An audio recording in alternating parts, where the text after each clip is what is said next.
MPPSC का syllabus में अगर आप यूनिट 3 में देखेंगे तो आपको एक चीज़ मिलेगा, संस्कृति और समाज, है ना, संस्कृति और समाज मिलेगी। तो मैं आप सबसे ही जानना चाहूँगा कि अगर एग्ज़ाम में प्रश्न संस्कृति से बनता है तो आपको पता होना चाहिए, सिर्फ कॉमन सेंस, ज़्यादा चीज़ जरूर नहीं। जैसे संस्कृति क्या है भाई, संस्कृति जीवन की क्या है, जीवन की एक विधि है जिसमें अगर हम बात करें तो लोग जैसे कपड़े पहनना हो जाए या भाषा का प्रयोग करना हो जाए, है ना, पाठ पूजा पाठ हो जाए, है ना, ये सभी की सभी क्रिया विधि एक प्रकार से कहीं ना कहीं संस्कृति को रिप्रेजेंट करती है। सही तरीके से किसी से बातचीत करना, ठीक है, सकारात्मक तरीके से व्यवहार करना, ये सभी की सभी संस्कृति है। अब आपसे नहीं पूछेगा कि संस्कृति में कौन सी धातु मिली लगी है, कौन सी आप लोगों से उपसर्ग मिला हुआ है, ये नहीं पूछने वाला है आप लोगों से। संस्कृति बेसिकली, संस्कृति क्या होती है, आदर्श, अगर हम बात करें भावनात्मक बात करें, रीति रिवाज की बात करें, समाज में जो है पीढ़ी से दूसरी पीढ़ी में अगर जो कोई जाता है या कोई ट्रांसफ़र या हस्तांतरण होता है, वह एक पीढ़ी, वो एक संस्कृति ही है। संस्कृति क्या है, जहाँ पर विचारधाराएं, आदर्श, आस्था, भावनाएं, शुद्ध मूल्य, सामाजिक रीति रिवाज जो समाज की एक पीढ़ी से दूसरी पीढ़ी में हस्तांतरित होती है, उसे हम लोग कहते हैं संस्कृति। सिंपल शब्द में था। तो ये आपसे ऐसे प्रश्न बनता है संस्कृति को लेकर। अभी आगे और भी चीज़ें मिलेंगी आप लोगों को जो आपको मैं याद करवाऊंगा। आगे अगर मैं बात करूं तो यहाँ पे कह रहा कि समूह में साथ साथ जीवन व्यतीत करने के लिए आवश्यकता है जो कुछ नियम विधान, जो कुछ व्यक्ति के पारस्परिक संबंध, व्यवहार, क्रियाएं और निर्देशित नियमित किया जा सके। और इसमें जो है सामूहिक जीवन ये नियम विधान, व्यवहार प्रणाली, मूल्य, मानक, आचार विचार व्यक्ति की सांस्कृतिक विरासत का एक अंग माना जाता है।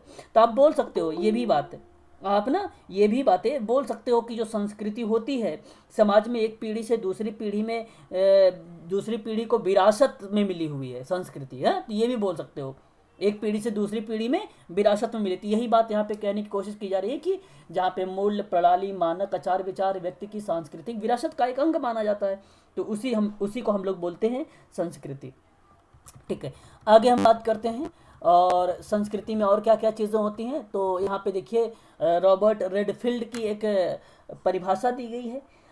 कोई मुझे बताना चाहेगा रॉबर्ट रेडफील्ड की किताब का नाम?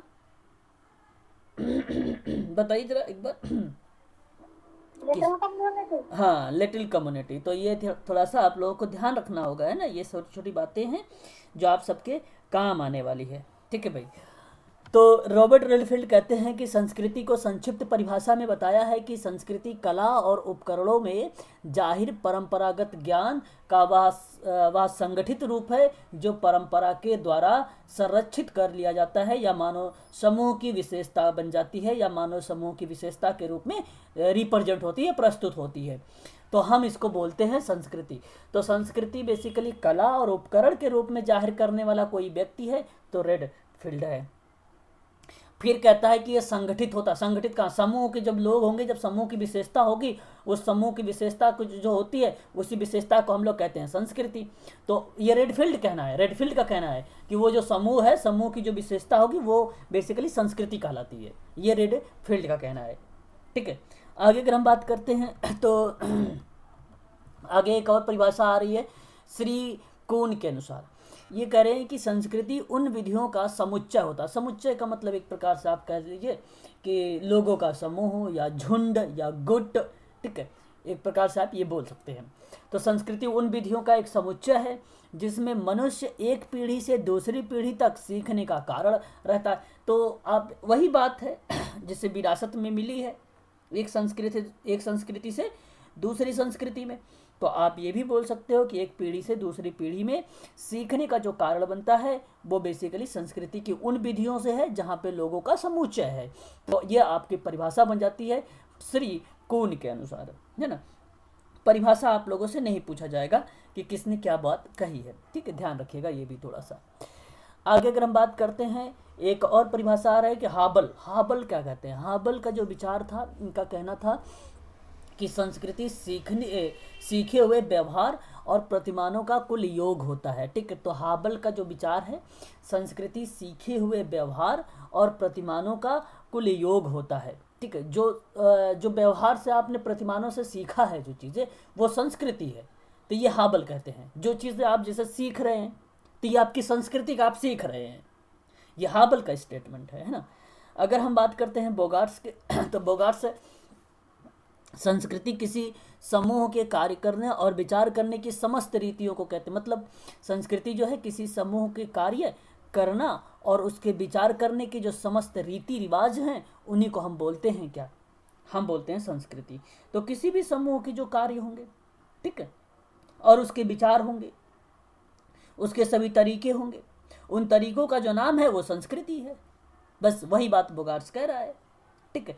तो बोगार्ट्स ने भी बीरिस्टिक की तरह, अच्छा बीरिस्टिक की भी जो परिभाषा थी ना, वो भी इसकी परिभाषा बीरिस्टिक की क्या थी, थोड़ा सा उसको भी आपको बता देता हूँ। उसकी जो परिभाषा थी कि संस्कृति वह संपूर्ण जटिलता है जिसमें सभी वस्तुएं शामिल हैं, सभी वस्तुएं शामिल हैं। और ये विचार करते हुए उसने बताया भी था कि समाज के सदस्य होने के नाते आप अपने पास जो क्रियाविधि आप रखते हैं या जो व्यवहार आपने सीख कर आपने अर्जित किया है उसे संस्कृति बोलते हैं। और ये बात कहते थे रॉबर्ट बेस्टिक कि संस्कृति वो संपूर्ण जटिलता है जिसमें वस्तुओं का समावेश है, ठीक है। तो समाज के सदस्य होने के नाते अपने पास जो है वो रखते हैं उस बात को, उस व्यवहार को, इसलिए उसको संस्कृति कहते हैं। तो इसी बात को लेकर बोगार्ट्स ने अपनी बातों को इस तरीके से रिप्रेजेंट कर दिया था। कहता था कि भौतिक और अभौतिक दोनों पक्षों पर होता है संस्कृति, भौतिक भी होती है और अभौतिक भी होती है। दोनों पक्षों के बारे में अगर कभी बात हो, भौतिक और अभौतिक, तो भी ये आपका नाम आता है बोगार्ट्स का ही, है ना, ठीक है। तो ये है संस्कृति। तो ये चीज़ें आपको थोड़ा सा ध्यान रखना पड़ेगा। बाकी परिभाषा रट्टा मारने की ज़रूरत नहीं है, मुझे सिर्फ आपको यह समझाना है कि संस्कृति कहते किसे हैं, है ना, ये आपको बताना है मुझे, ठीक है। चलिए हाँ आगे बात करते हैं, है ना। मुझे ऐसा लग रहा है कि जैसे मेरे गले में ना खराश है ना, ऐसा लग रहा है, लेकिन कोई बात नहीं, आप लोग एडजस्ट कर रहे हो। शायद आवाज़ आप लोगों को क्लियर आ जा रही होगी मेरी, है ना, क्लियर है आवाज़ वगैरह, बता दीजिए एक बार। चलो फिर ठीक है। अब हम बात करेंगे संस्कृति की विशेषताओं के बारे में। ये जो संस्कृति की विशेषता है ना, ये विशेषता आपको ध्यान रखनी पड़ेगी। देखो एक चीज़ तो ये है कि संस्कृति की विशेषता से प्रश्न ऐसे बनते हैं, जैसे मैंने नहीं बताया कि आपको अप्लाइड टाइप के कि ए और बी सही है, कि इसमें सी और डी सही है, कौन सा सही है, ये प्रश्न बनाते हैं इसकी विशेषता से। यहाँ से कोई फैक्ट आने वाला नहीं है। संस्कृति में जहाँ से आएगा वो संस्कृतिकरण आएगा, समाजीकरण आएगा। अभी मैं आपको बताऊंगा उसको, ये भी पीडीएफ में मेंशन किया हुआ यहाँ पे। तो संस्कृति जो है समाज से संबंधित होता है। अच्छा आप सभी लोगों को पता होगा संस्कृति जो है समाज से संबंधित है। संस्कृति समाज होती है क्योंकि संस्कृति में सामाजिकता का गुण पाया जाता है। संस्कृति के अंतर्गत जो है ना पूरे समाज और सामाजिक संबंधों का प्रतिनिधित्व का मतलब, एक बात ध्यान रखिएगा, जब मैं कभी बोलूँ प्रतिनिधित्व तो प्रेजेंटेशन उसको बोलते हैं रिप्रेजेंट करना, प्रतिनिधित्व करता है। इसलिए हम सभी लोग ये बात कह सकते हैं कि किसी एक या दो चार व्यक्तियों के द्वारा सीखी गए जो व्यवहार होते हैं वो संस्कृति नहीं होती है। एक दो चार व्यक्तियों के द्वारा कोई भी व्यवहार अगर आप सीख ले भाई संस्कृति हुई। कोई भी व्यवहार जब तक समाज के अधिकतर व्यक्तियों द्वारा ना सीखा जाए तब तक वह संस्कृति नहीं कहलाएगी। बात समझ में आ रही है? तो संस्कृति जो है एक समाज की संपूर्ण जीवन की निधि के रूप में आती है, वे ऑफ लाइफ आती है, इसी को हम लोग बोलते हैं प्रतिनिधित्व करती है एक प्रकार से। तो समाज जो है बेसिकली संस्कृति जो है समाज से संबंधित है। यहाँ पर ये बात आपका फिर सत्य हो जाएगा कि संस्कृति जो है अगर हम बात करें तो उसकी उत्पत्ति की बात करता है, विकास संचार की बात करता है, उसके समाज से बात करता है, ठीक है। तो ये सभी की सभी चीज़ें होती है, व्यक्ति से नहीं। अब वही व्यक्ति से नहीं जो मैं आपसे बता रहा था अभी, वही बात बता रहा था ना कि भाई ये दो चार व्यक्तियों से थोड़ी ना सीखा जाता है कि नहीं? क्लियर हो गया होगा ये तो ये कॉमन सेंस का प्रयोग करेंगे तो भी प्रश्न ऐसे सही कर पाएंगे आप लोग। आगे अगर हम बात करते हैं तो देखिए बेसिकली अगर हम बात करें यहाँ पे कि संस्कृति में सामाजिक गुण पाए जाते हैं कोई बताना चाहेगा सामाजिक गुण? संस्कृति में सामाजिक गुण पाए जाते हैं। सर संस्कृति की उत्पत्ति समाज से ही होती है, इसलिए समाज के गुण तो पाए ही जाएंगे सर। पाए जाएंगे, बहुत ही सिंपल सी बात है, ठीक है। तो संस्कृति सीखा हुआ व्यवहार भी एक प्रकार से होता है। बेसिकली अगर हम बात करें तो संस्कृति में सामाजिक गुण पाए जाते हैं, ये 110% सही हो जाएगा आपका। जब भी कभी आपको इस तरीके के दिया जाए तो आप उसको सही मानना। अगर हम बात करें यहाँ पे देखिए, प्रथाएं हैं, परंपराएं हैं, नियम है, विधान है, किसी व्यक्ति की देन नहीं है, बल्कि यहाँ पे देखो कौटुंबिक व्यभिचारी का निषेध का नियम है, किसी व्यक्ति विशेष के लिए नहीं बनाया गया है। अब मेरा एक प्रश्न है आप सभी लोगों से, जरा मुझे बताना चाहेंगे कि ये क्या है कौटुंबिक, बताइए, व्यभिचारी। सर कौटुंबिक व्यभिचार मतलब कुटुंब से निर्मित हुए विचार जो किसी व्यक्ति विशेष से नहीं होते सर। कुटुंब तो अपने आप में एक बहुत बड़ा पीढ़ी दर पीढ़ी चलने वाली वो है, सिस्टम कह सकते हैं। अच्छा। तो वो व्यक्ति से व्यक्ति विशेष पे तो निर्भर ही नहीं करता। हम्म। वो तो कुटुंब मतलब पीढ़ी दर पीढ़ी चलने वाली चीज है, मुझे जहां तक समझ में आ रहा है संधि विच्छेद करके सर। पीढ़ी दर पीढ़ी चलने वाली ये चीज़ सही है आपका, इसमें कोई दो राय नहीं है, गलत है आपका, सही है, ठीक है। और भी कोई अपना स्टेटमेंट जरा बताए मुझे कि कौटुंबिक व्यभिचारी क्या है, कोई बताना चाहे जो इसको समझ में आ रहा हो इज़ अ सिंपल लैंग्वेज में। देखिए मैं बता दूं, बताइए। जी यस हम्म। सर। देखिए ये बेसिकली क्या होता है, जब कोई पुरुष किसी ऐसी महिला से यौन संबंध बनाता है जो, अगर हम बात करें वहाँ पर उस दौरान उसके खून के रिश्ते में आता है या उसके विवाह से संबंधित होता है, जैसे माँ, बहन, पुत्री, भतीजी, सास, चाची, बुआ, मौसी, ये सभी क्रियाविधि कौटुंबिक व्यभिचारी है। और ये गुण जो है संस्कृति में सामाजिक गुण देखने को हमें मिलता है। तो ये कहने का मतलब, सॉरी सॉरी सॉरी, निषेध है, यहाँ पर पूछा है, ये निषेध है, ये नहीं मिलेगा आपका। कौटुंबिक व्यभिचारी का निषेध के नियम पे किसी व्यक्ति विशेष के लिए नहीं बनाया गया, मतलब पर्टिकुलर किसी व्यक्ति विशेष के लिए ये चीज़ें नहीं बनाई गई है, ठीक है। तो ये होता है कौटुंबिक व्यभिचारी, ठीक है। बात समझ में आई कौटुंबिक व्यभिचारी कि क्या होता है, कि भाई इसके में अगर आपसे कभी मान लो अगर एग्जाम में केवल शब्दों के बारे में पूछ ले कि इसका मतलब ही बता दीजिए, तो आप सीधा कह देना कि भाई उसमें लिखा रहेगा ऑप्शन में कि जब कोई पुरुष किसी ऐसी महिला से यौन संबंध बनाता है जो उसके खून के रिश्ते में आता हो, जिसे उसके विवाह से संबंधित हो, और माँ हो सकती, बहन, पुत्री, भतीजी, सास, चाची, बुआ, मौसी, भांजी, है ना, ये सारे के सारे जो होते हैं एक प्रकार से कौटुंबिक व्यभिचारी के अंतर्गत हम रिप्रेजेंट करते हैं इनको, ठीक है। वे ना केवल किसी कुछ देशों में कानूनी दृष्टिकोण से बल्कि नैतिक दृष्टिकोण के लिए ये एक प्रकार से अगर हम बात करें तो निष्क्रिय के माध्यम से इसको बताया जाता है, निष्क्रिय के माध्यम। तो कौटुंबिक व्यभिचारी में किसी बालक के साथ किए गए यौन गतिविधियों भी रखी गई हैं, जो निष्क्रिय रखा गया है, जो निष्क्रिय रखा गया है, ठीक है। तो ये चीज़ें होती हैं। तो संस्कृति में सामाजिक गुण पाया जाना ये भी आपका सही होगा। तो ये बेसिकली आपसे यही पूछा जाएगा कि कौन से गुण पाए जाते हैं, ठीक है, यही आपसे प्रश्न बनाए जाएंगे। आगे अगर हम बात करते हैं तो आपसे नेक्स्ट पॉइंट पर, तो आपसे दूसरा विशेषता ये बताता है कि संस्कृति सीखी जाती है। सर ये निषेध निषेध के नियम को थोड़ा सा सबको बता दीजिए। निषेध का मतलब वैलिड नहीं है, हम मानने नहीं देंगे उसको, निषेध का मतलब यही है, ठीक है। निषेध हम मतलब उसको वैलिड नहीं करेंगे तो वो निषेध है, ठीक है। तो कौटुंबिक व्यभिचार के निषेध के नियम किसी व्यक्ति विशेष में नहीं बनाए, मतलब ये कहना जा रहा है उसका। किसी व्यक्ति विशेष में, एक मिनट कहाँ गया स्लाइड, देखो यहाँ पे कह रहा है कि कौटुंबिक व्यभिचारी के निषेध का नियम, ठीक है, कि किसी व्यक्ति विशेष में नहीं बनाया गया है। तो कहने का तात्पर्य यही है कि अगर माँ, बहन, पुत्री, भतीजी, सास, चाची, बुआ ये सब अगर आ रहे हैं तो इनसे नहीं बनेगा सामाजिक संस्कृति, ठीक है। मैं आपसे एक परिभाषा अभी बता रहा था जी सर। कि 2 या 4 व्यक्तियों से नहीं बनता है ना, तो इनसे ये संस्कृति के रूप में रिप्रेजेंट नहीं होगा, है ना। यहाँ पे निष्क्रिय का माध्यम यही बताया गया, निषेध है ये, ठीक है। हाँ सर आगे सर। आगे अगर हम बात करते हैं कि संस्कृति सीखी जाती है, सीखी जा सकती है, अच्छा ये बात भी आपको पता होगा, जरा मुझे बताना चाहेंगे कैसे सीखी जाती है। देखो संस्कृति सीखी जाती है, हाँ भाई, और प्राप्त भी की जाती है, क्योंकि मानव के द्वारा संस्कृति को प्राप्त किया जाता है और इसी अर्थ में कुछ निश्चित व्यवहार भी होते हैं। जन्म से अनुवांशिकता प्राप्त होती है, व्यक्ति के कुछ गुण पाए जाते हैं, अपने माता पिता से प्राप्त करता है वो गुण, लेकिन सामाजिक सांस्कृतिक व्यवहारों का पूर्वजों से प्राप्त नहीं होता। वे पारिवारिक सदस्यों में सीखते हैं, सदस्यों में ही तो सीखते हैं, और इन्हें ही वे समूह जिससे समाज जिसमें वे रहते हैं उसी से वो सीखते हैं।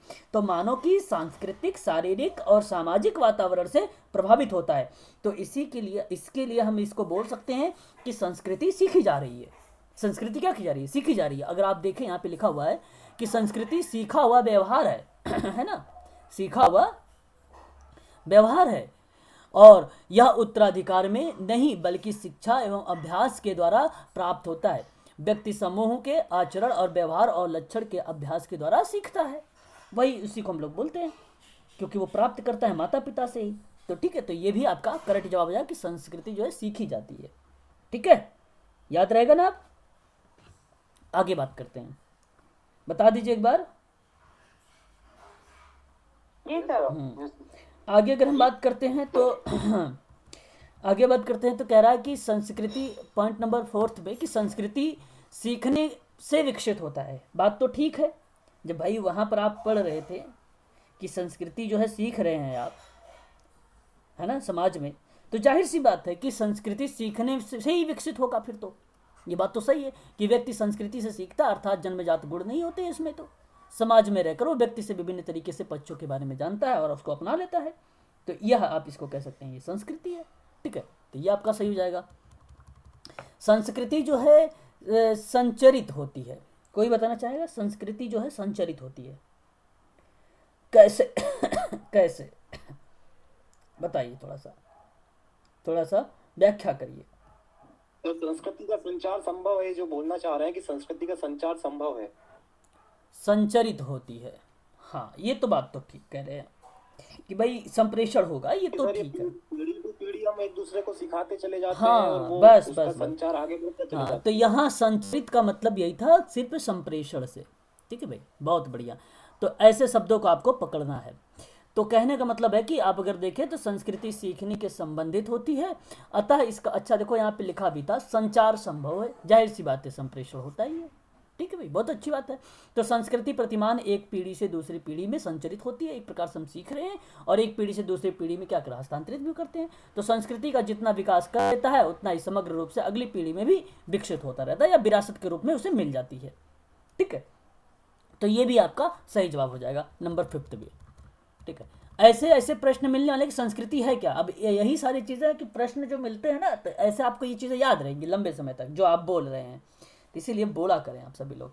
अगर हम बात करें संस्कृति मानव आवश्यकताओं की पूर्ति करती है क्या, संस्कृति मानव आवश्यकता की पूर्ति करती है, तो पहले अगर अभिकथन वाले क्वेश्चन में अगर आएगा तो आप कहोगे हाँ भाई करती है, बात तो ठीक है।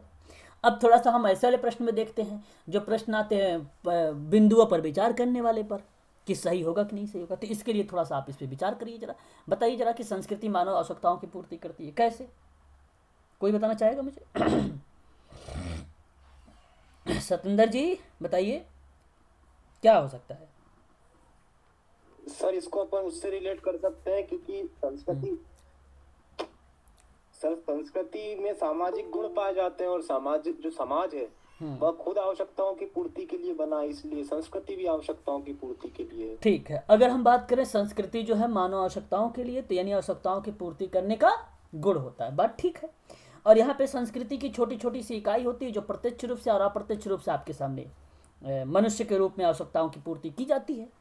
तो पूर्ति करने में मदद भी मिलती है। तो कभी कभी संस्कृति में भी कोई इकाई जो है बाहरी तौर पर निरर्थक या अप्रकार्य तरीके से जब प्रतीत होती है, तो वहाँ पे संपूर्ण ढांचे के रूप में महत्वपूर्ण स्थान बना लेती है अपना। तो संस्कृति मानव आवश्यकताओं की पूर्ति तो करती है। जैसे अगर यहाँ पे संस्कृति मानव आवश्यकता की पूर्ति होगी, भोजन, यौन संतुष्टि, मनुष्य की मूलभूत आवश्यकताएं, भूख, प्यास, रोना, ये सारी चीज़ें है ना, और इसकी संतुष्टि स्वतंत्र रूप से की जा सकती है। तो एक प्रकार से आप ये भी कह सकते हो कि संस्कृति जो है मानव आवश्यकताओं की पूर्ति करती भी है। सही जवाब है आपका। संस्कृति मानवीय होता है मनुष्य, आप ये भी कह सकते हो कि संस्कृति मनुष्य द्वारा निर्मित भी होता है, बात वही है, या मानवीय होती, बात वही है ना। बताइए जरा क्या हो सकता है इसमें। भाई संस्कृति जो है उन सभी तत्वों से होता है जिनका निर्माण स्वयं मनुष्य से किया जाता है। धर्म, विश्वास, ज्ञान, आचार, व्यवहार के जो तरीके हैं, तरह तरह के आवश्यकताओं के साधन के रूप में हम क्या करते हैं, जैसे कुर्सी, टेबल आदि निर्माण मनुष्यों के द्वारा तो करते हैं। तो इस तरह से यह सभी संस्कृति बताती है, कहती है कि संस्कृति पर्यावरण का मानव निर्मित भाग है, तो एक प्रकार से मानवीय पर आधारित होता है। तो ऐसी कंडीशन पर एक पीढ़ी से दूसरी पीढ़ी में जो विरासत के बारे में मिल रही है, तो ये जन्मजात नहीं मिल रहा है, ये वातावरणीय के आधार पर मिल रहा है। तो हम ये कह रहे हैं कि समाज में आकर वो व्यक्ति सीख रहा है, ठीक है, वो व्यक्ति क्या कर रहा है, आके सीख रहा है। तो एक प्रकार से जो है मानवीय होता है संस्कृति, यार ठीक है, संस्कृति क्या होती है, मानवीय होती है, ठीक है, ये चीज़ें आपको ध्यान रखना होगा। संस्कृति समूह के लिए आदर्श होता है, क्या सही है, बताइए। जी सर, सही है। अच्छा जी, हाँ सर सही है। सही, बहुत बढ़िया। अगर हम बात कर रहे हैं यहाँ पे कि संस्कृति जो है समूह के लिए आदर्श होती है, जैसे अगर प्रत्येक समूह में संस्कृति उस समूह के लिए आदर्श होती है जिस तरह के धारणा या सभी समाज में पाई जाती है कि सभी लोगों के लिए अपनी ही संस्कृति का आदर्श समझते हैं, अन्य संस्कृति की तुलना में अपनी संस्कृति को उच्च मानते हैं, है ना। और संस्कृति इसीलिए आदर्श होती है क्योंकि उसका व्यवहार जो है प्रतिमान होता है, कि किसी व्यक्ति विशेष का ना होकर सारे समूह का व्यवहार बनाती है, वो सारे समूह को रिप्रेजेंट करती है। इसलिए संस्कृति जो है समूह के लिए आदर्श भी होती है ना। तो बात वही है, सिमिलर है कि किसी समूह के सदस्य अपने संस्कृति के नियम, मूल्यों, मान्यताओं को अपने जीवन का आदर्श मानती है और उन्हें जीवन के प्राप्त करने का प्रयत्न भी करती है। बात वही है, ठीक है, कि संस्कृति जो है समूह के आदर्श होती है और इसी के धारण सभी समाज में पाई जाती है ना। ये चीज़ आपके लिए इंपॉर्टेंट हो जाएगी, ये भी सही है आपका। सामाजिक विरासत है बताइए जरा क्या हो सकता है, सामाजिक जो है विरासत है, सामाजिक विरासत होगा आवश्यक, ये भी पूर्वजों से मिल सर जाती है। होता है ना, सामाजिक विरासत तो है ही, क्योंकि पूर्वजों द्वारा हमें प्राप्त होती है, लेकिन ये हम सीखते हैं भी, है ना, सीखते भी, इसलिए ये विरासत के रूप में आएगी। तो ये मुझे लग रहा है कि ये थोड़ा सा दे सकता है ऑप्शन में, है ना, ऐसा मुझे लग रहा है। तो सामाजिक विरासत भी आप इसे ध्यान रखिएगा थोड़ा सा, ठीक है। आगे अगर हम बात करते हैं, संस्कृति मानव समाज का सार है, क्या बात सही है ये, संस्कृति जो है मानव समाज का सार है। जी सर है। कैसे, एक बार जरा कोई मुझे बताए, कोशिश करे बताने की कैसे हो सकता है सामाजिक सार।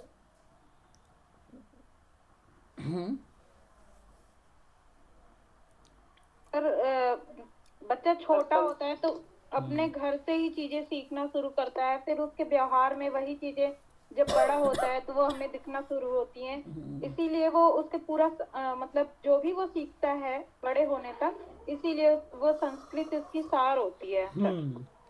देखो सर संस्कृति होती है जो हमें अच्छे और गलत का अनुभव कराती है, ठीक है, सबके अपने अपने विचार आ रहे हैं, ठीक है। देखिए, संस्कृति मानव समाज का सार है, ये बात सही है, इसमें कोई दो राय नहीं है। इसका मतलब ये है कि अगर हम बात करें कि जिसमें ज्ञान, विश्वास, कला, नीति, विधि, रीति रिवाज इत्यादि जो क्षमताएं हैं वो समावेश है इसमें। तो यह इसीलिए हम कहते हैं कि संस्कृति जो है समाज जो है मानव का एक सार है, जिसमें नैतिकता को लेकर, चरित्र को लेकर, व्यवहार आदर्श को लेकर की झांकी संस्कृति से मिलती है।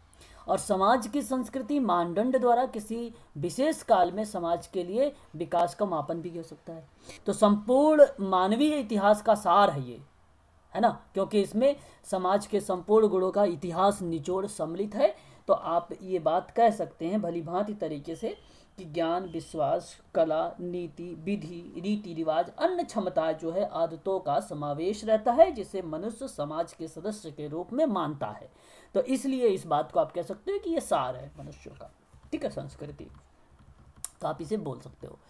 संस्कृति जो है एकीकृत होने का गुण भी होता है। कोई बताना चाहेगा ये क्या होता है?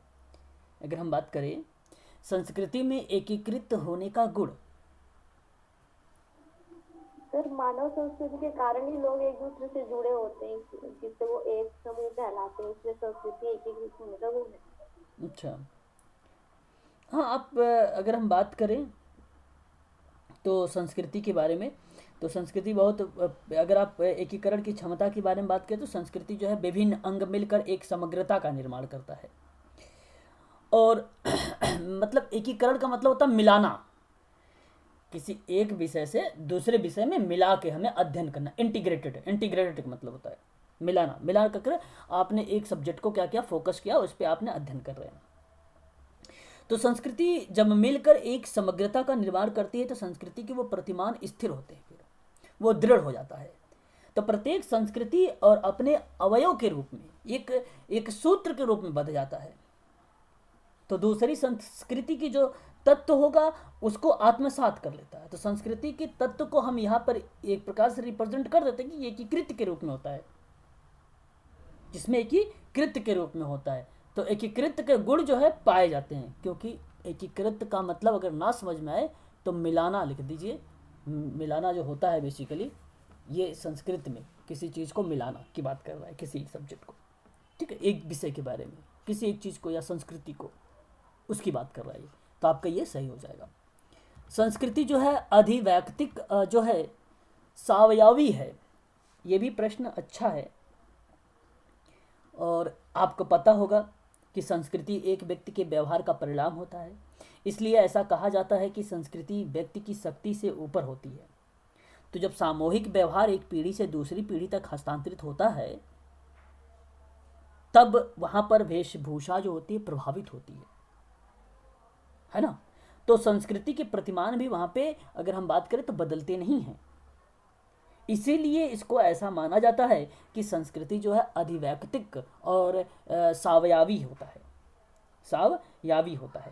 तो ये ऐसा माना जाता है ना, ऐसा माना जाता है। बात समझ में आई? बताइए जरा एक बार। नहीं समझ में आई है?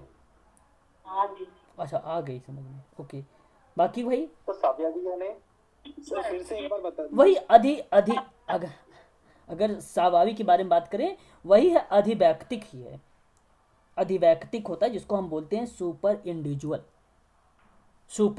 को हम कहते हैं अधिवैयक्तिक और सावयवी। तो उसी से रिलेट करके आपको ये चीज़ें समझना है, जिसमें संस्कृति की रचना में निरंतरता दोनों ही एक व्यक्ति विशेष पर निर्भर ना होकर वो एक अधिवैयक्तिक यानी सुपर इंडिविजुअल के रूप में होते हैं। तो संस्कृति का निर्माण किसी व्यक्ति विशेष के द्वारा नहीं, बल्कि संस्कृति का निर्माण संपूर्ण समूह के द्वारा होता है। और ये कह रहा है कि भाई अधिवैयक्तिक के रूप में, लेकिन जब वह अधिवैयक्ति जो सुपर इंडिविजुअल होगा वो होगा। तो प्रत्येक सांस्कृतिक इकाई का अपना एक इतिहास है जो किसी एक व्यक्ति से परे होता है। तो संस्कृति का सामाजिक अगर आविष्कार के बारे में बात करें तो व्यक्ति के मस्तिष्क की एक अगर हम बात करें तो उपज के रूप में देखते हैं, एक मस्तिष्क की उपज के रूप में देखते हैं। तो यहाँ पे अगर हम बात करें अधिवैयक्तिक होकर जैविक गुण सिखाती है, जिसकी सहायता से व्यक्ति एक सामाजिक प्राणी बन जाता है। और इस प्रकार संस्कृति मानव की जीव की रचना में अधिक महत्वपूर्ण भूमिका निभाती है। तो इसी को हम लोग बोलते हैं जो है अधिवैयक्तिक। और जो सावयवी है वो बेसिकली मानसिक और शारीरिक क्षमताओं का प्रयोग करके संस्कृति का निर्माण करती है। मानसिक और शारीरिक क्षमता को जो सावयव से ऊपर। अब सावयव क्या है भाई? सावयव क्या है? कोई बताना चाहेगा मुझे सावयव, ताकि आप समझ जाएं। सावयव आप सबकी समझ जाएं। अंगों सहित। सावयव का मतलब क्या हो गया? अंगों सहित, ठीक है, अंगों सहित। तो ऐसे कहने का मतलब ये हुआ कि संस्कृति में रहकर व्यक्ति का विकास हो और फिर मानव संस्कृति का निर्माण हो जो मानव के ऊपर जाता है। मानव की समस्त क्षमताओं का आधार जो है सावयवी है, अंगों सहित है ना। तो इसलिए हम इसको बोलते हैं कि जो संस्कृति का बेसिकली अधिसावी होता है वो भी संस्कृति में पाई जाती है। तो ये थोड़ा सा नोट करिएगा, दोनों चीज़ें पाई जाती हैं। अधिसावयवी भी पाया जाता है और अधिवैयक्तिक भी पाया जाता है। तो दोनों आपको ध्यान रखना होगा, है ना। दोनों पाए जाते हैं। संस्कृति में सामंजस्यता, जो कि सामंजस्यता की क्षमता होती है, जो कि सामंजस्य ही नहीं होगा तो फिर काम कहाँ से होगा। संस्कृति में संतुलन और संगठन पाया जाता है, जाहिर सी बात है। सामंजस्य होना चाहिए कि नहीं होना चाहिए। एक दूसरे से अलग हटकर काम करोगे तो कहाँ से संस्कृति का विकास होगा, है। तो इसलिए संतुलन के लिए संगठन में सांस्कृतिक ढांचे का निर्माण होना जरूरी है। इसलिए संस्कृति में सामंजस्यता जो पाई जा रही है उसकी क्षमता होती है, ठीक है, परिवर्तनशील में एक अहम भूमिका निभाती है, ठीक है। संस्कृति जो है संगठित होती है, वही बात है कि संस्कृति के अनेक पक्ष हैं परंतु पक्ष परस्पर संगठित होते हैं और संस्कृति के विभिन्न पक्ष परस्पर और समग्र के रूप में बनते रहते हैं। इस प्रकार यह स्पष्ट हो सकता है कि संस्कृति जो है संगठन की प्रवृत्ति पाई जाती है ना। तो ये जो संस्कृति है उसके अनेक एलिमेंट है, अनेक खंड है या अनेक तत्व हैं, लेकिन आपस में पृथक नहीं होते ये कभी भी, बल्कि वो अंतर संबंध और अंतर निर्भरता पाई जाती है इनमें। तो उसको हम लोग बोलते हैं संस्कृति में क्या पाया जा रहा है, संगठन पाया जा रहा है, संगठित क्रियाविधि पाई जा रही है। तो यही चीज़ पाया जाता है, आपका ये भी करेक्ट हो जाएगा, है ना। और कुछ मोरडॉक ने अपनी विशेषता में इस तरीके से लिखा है कि संस्कृति जो होती है वो धीमी सीखी जाती है, संस्कृति हस्तांतरित होती है जबकि सामाजिक होती है और सामाजिक भी होती है। संस्कृति एक आदर्श के रूप में होती है, संस्कृति एक प्रसन्नदायक होती है, संस्कृति में अनुकूलन की क्षमता होती है, संस्कृति जो है समन्वयीकरण पाया जाता है, संस्कृति जो है अधिवैयक्तिक और अधिस्वायवी होती है, संस्कृति आवश्यकताओं की पूर्ति के आधार पर होती है। तो अगर आपसे अगर मोरडॉक का इंडिविजुअल में भी नाम आता है तो भी आप पॉजिटिव शब्द देखना, उसको टिक मारते चले जाना, सही हो जाएगा आपका।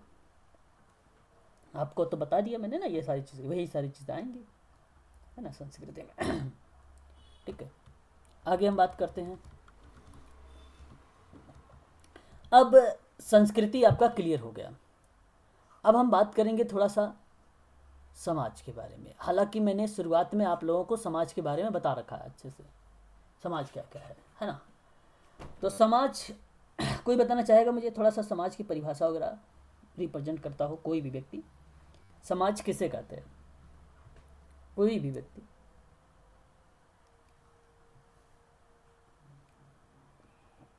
बता दीजिए बता दीजिए एक बार।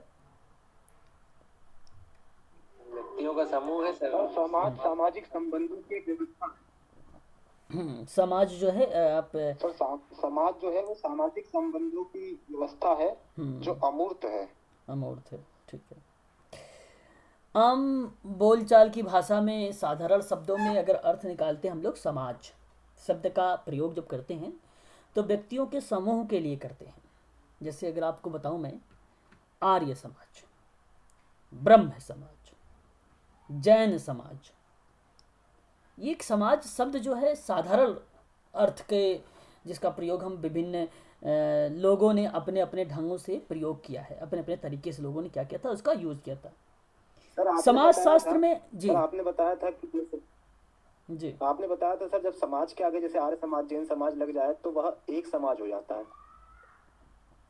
आर्य समाज और ब्रह्म समाज, जैन समाज लग जाए तो वो एक समाज हो जाता है।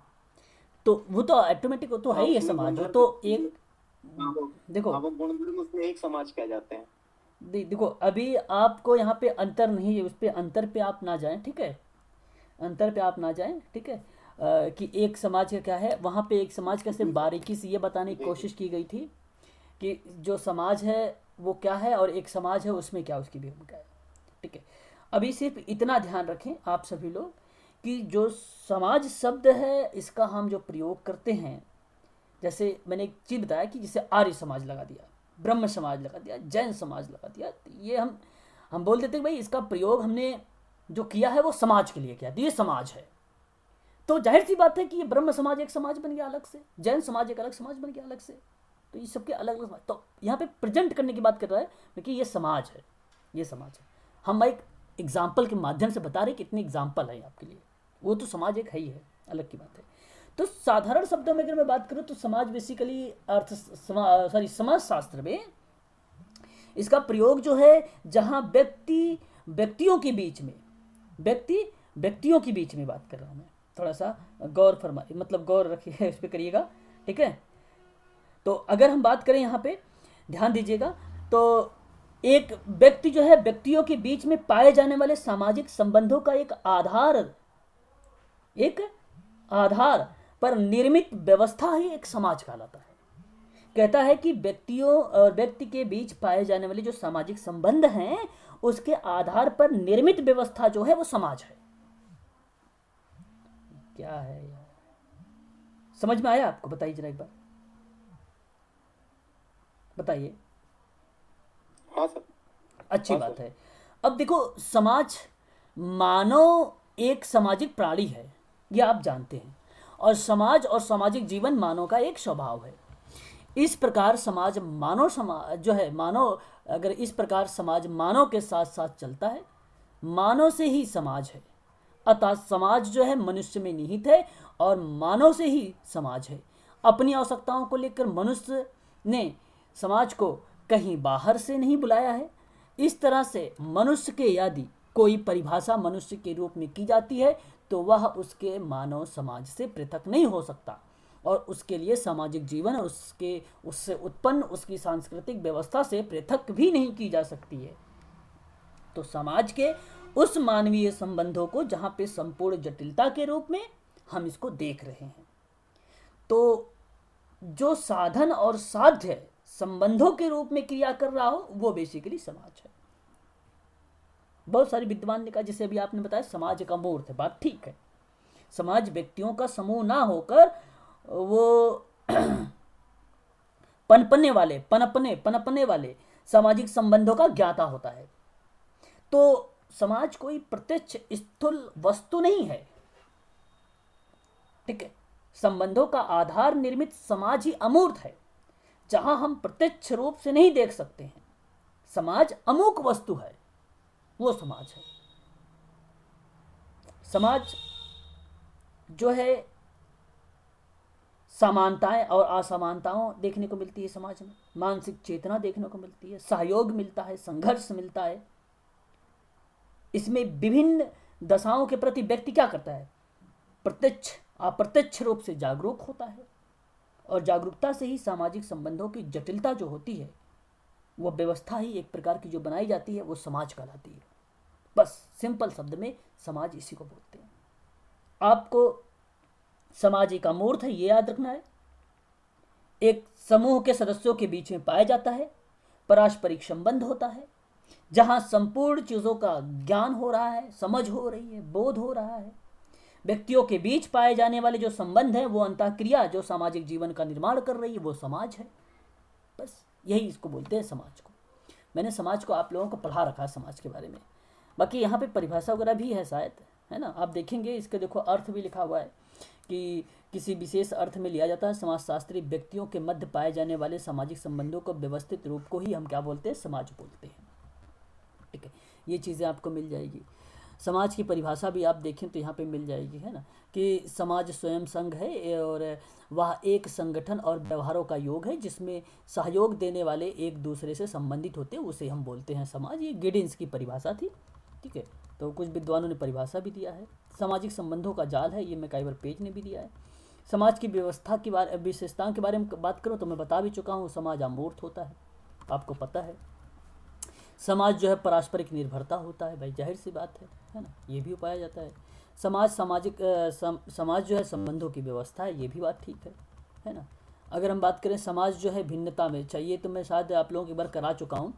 दो रूप होते हैं, एक समानता होता है, एक असमानता होता है ना, दोनों रूप पाए जाते हैं समाज में, ठीक है। असमानता भी पाया जाता है। और अगर हम बात करते हैं तो समाज जो है मनोवैज्ञानिक आधार भी होता है, ये भी सही हो जाएगा आपका फिर, ठीक है। पारस्परिक जागरूकता, ये सारी चीज़ें पाई जाती हैं। आगे बढ़ते हैं, ये सारी चीज़ें मैं करवा चुका हूँ आप लोगों से, है ना। ये विशेषताएं हैं समाज की, है ना। आपको बता चुका हूँ, नहीं बता चुका हूँ, बताइए जरा, मैं आप लोगों को करवाया हो कि नहीं करवाया हूँ, ये बताइए। बता चुके हैं सर, बता चुका बता हूँ। चुके हैं सर। ऐसा हाँ सर कराए, ऐसा लग रहा है कि सर बता चुके हैं आप। हाँ नहीं नहीं बताया ही हूँ, मुझे याद है आज भी। संडे को कराया था सर, संडे को। नहीं संडे को नहीं, एक दिन का अलग से क्लास हुई थी जब यूनिट नंबर 3 पहले दिन चला था, वही है पहले दिन का क्लास। अब ये पढ़ेंगे हम लोग, ये है इम्पोर्टेंट हम सबके लिए, है ना भाई, ये मजा आएगा पढ़ने में। समाजीकरण क्या है बताइए। अगर यहीं से शुरुआत करेंगे हम सभी लोग, है ना, बताइए समाजीकरण क्या है।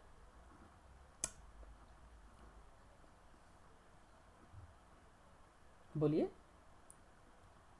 सर नियत क्षेत्र में रहने वाले समुदाय का समाजीकरण। अच्छा देखो, समाजीकरण हम सभी लोगों को अच्छी तरीके से पता है कि मानव शिशु जब जन्म लेता है तो वह लोगों के साथ कैसा व्यवहार करे, है ना, सीखने की क्षमता उसके अंदर कौन सी कैसे है, उसकी संस्कृति, उसके मूल्य, उसके प्रतिमान, उसके विश्वास, उसके रीति रिवाज, उसकी प्रथाएं आदि गुणों को सीखता भी है समाजीकरण में।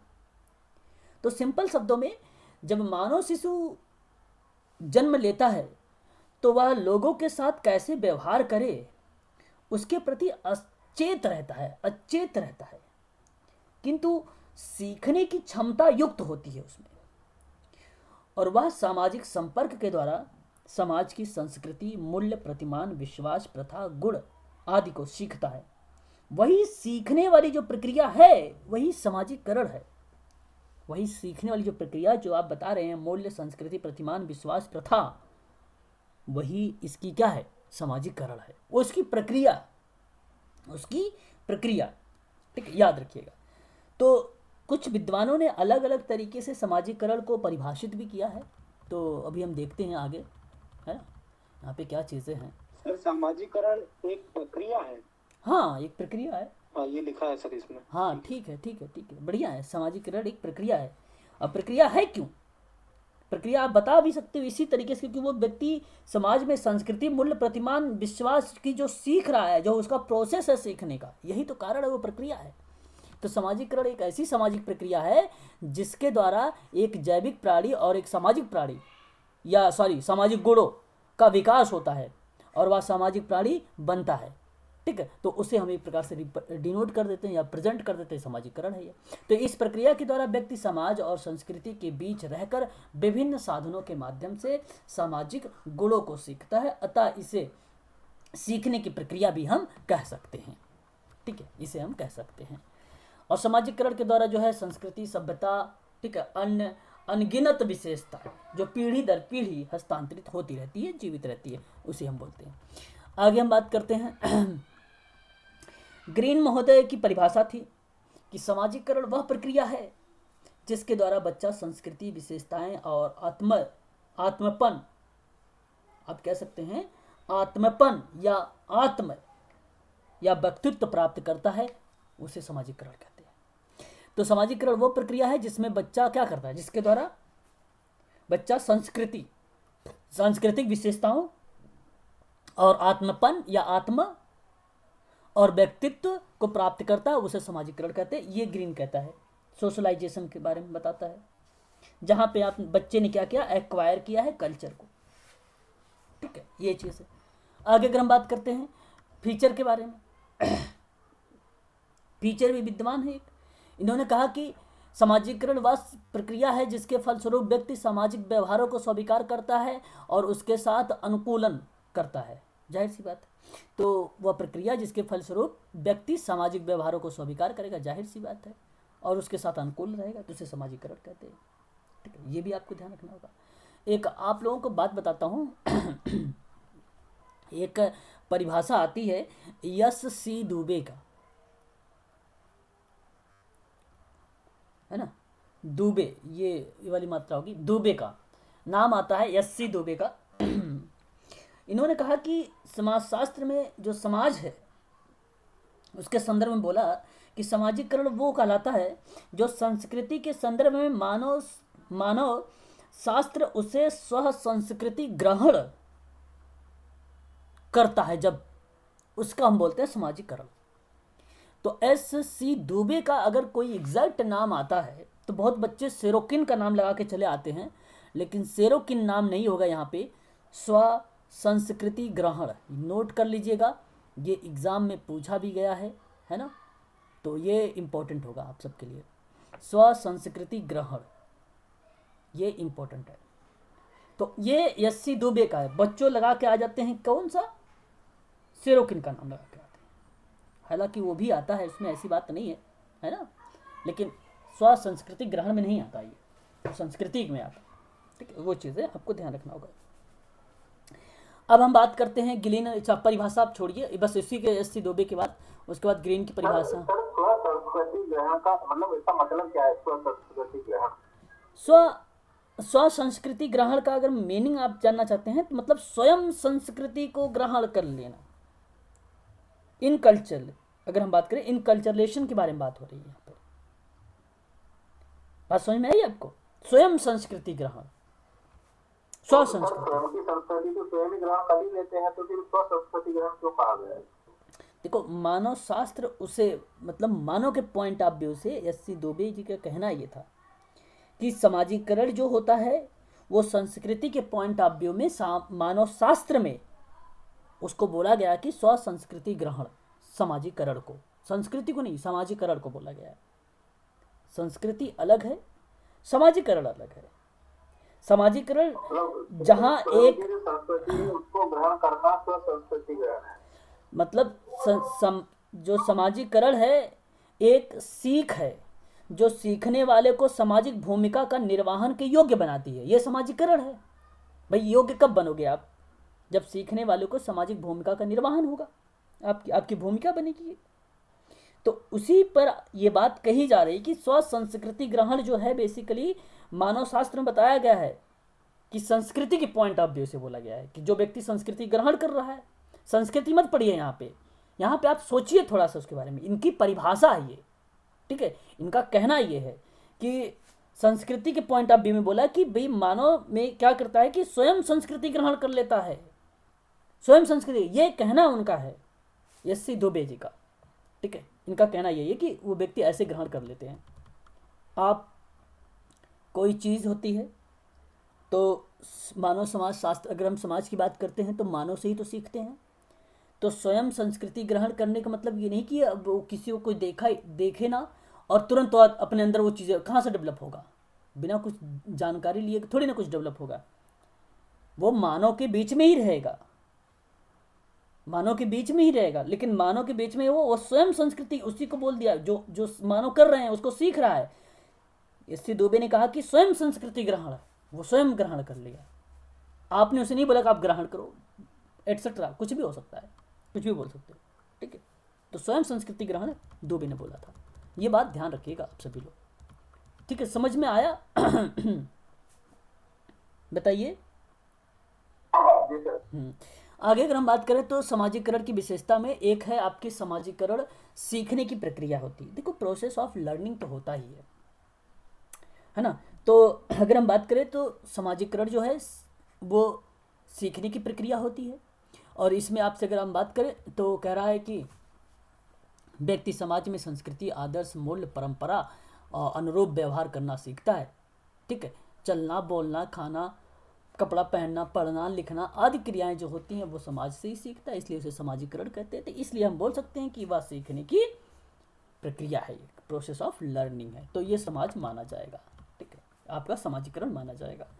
समाजीकरण एक निरंतर प्रक्रिया है, मतलब लाइफ लॉन्ग प्रोसेस होगा भाई, निरंतर कंटिन्यूअस प्रक्रिया है कि नहीं? बताइए। मनुष्य समाज में जीवन भर सीखता ही रहता है कुछ ना कुछ। तो व्यक्ति के जन्म से लेकर मृत्यु तक जीवन पर्यंत चलने वाली जो समाजीकरण की निरंतर की जो प्रक्रिया है यहाँ पे अपना रहा है, कहीं संस्कृति अपना सकता है ना, कुछ ना कुछ तो सीखता ही है समाज में व्यक्ति।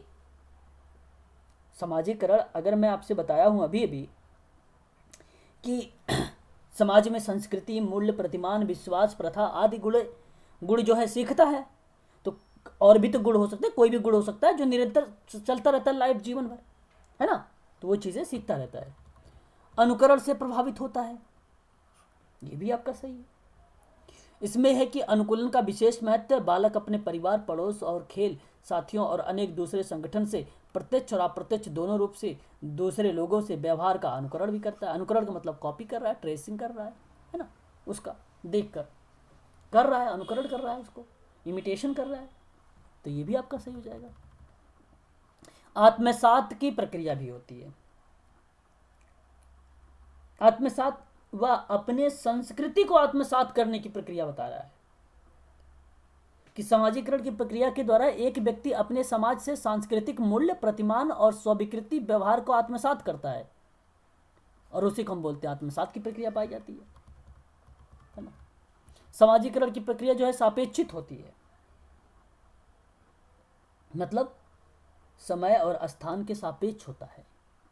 अगर हम बात करें सामाजिकरण की वह प्रक्रिया समय और स्थान के सापेक्ष होती है, जहां पर प्राचीन काल से अभिवादन की रीति क्रमबद्ध प्रमाण करना, प्रणाम करना, चरण स्पर्श करना, किंतु अब हाथ मिलाना, हेलो हाय,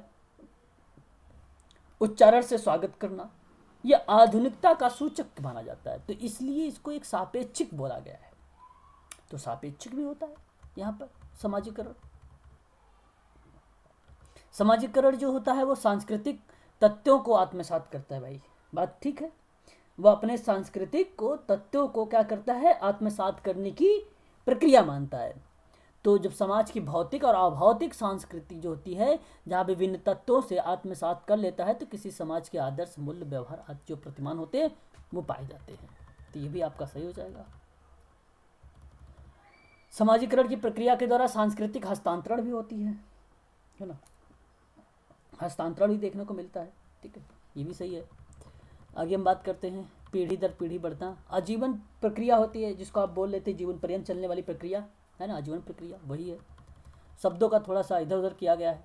समाज का प्रकारात्मक सदस्य बनने की क्रिया, ये भी ये भी होता है। इसमें क्या है, समाज का जब प्रकारात्मक सदस्य बनने की प्रक्रिया की बात मैं कर रहा हूँ, तो सामाजिकरण में प्रकारात्मकता सदस्य बनने की प्रक्रिया, सामाजिकरण की प्रक्रिया के द्वारा बालक सामाजिक कार्यों में भाग लेने योग्य बनता है।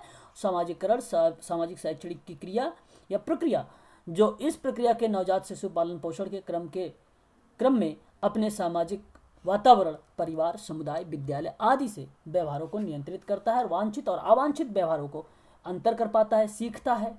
ये भी आप कह सकते हैं, है ना। ये सभी के सभी क्रिया विधि पाई जाती है। इसीलिए इसको बोला था कि समाज का प्रकारात्मक सदस्य बनने की प्रक्रिया भी देखने को हमें मिलती है इसमें, सामाजिकरण में। ये भी प्रकट विशेषता हो जाएगी। अनुकूलता भी पाया जाता है सामाजिकरण में, अनुकूलता भी होता है ना?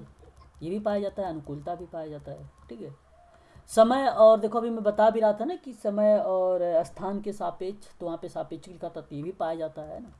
इसका सामाजिकरण का उद्देश्य आधारभूत नियमबद्ध होता है, इच्छाओं की पूर्ति होती है, सामाजिक भूमिकाओं का निर्वहन होता है ना, क्षमताओं का विकास होता है।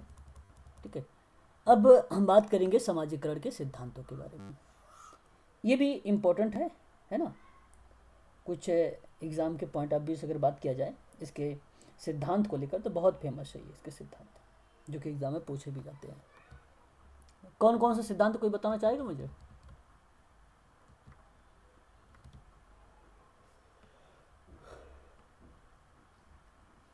बताइए जरा, अगर पता है तो।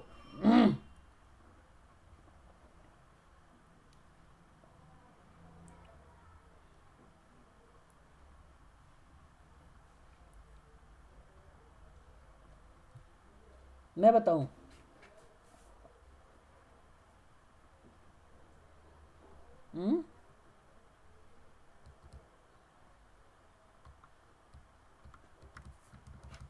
चल, कहाँ चला गया ये?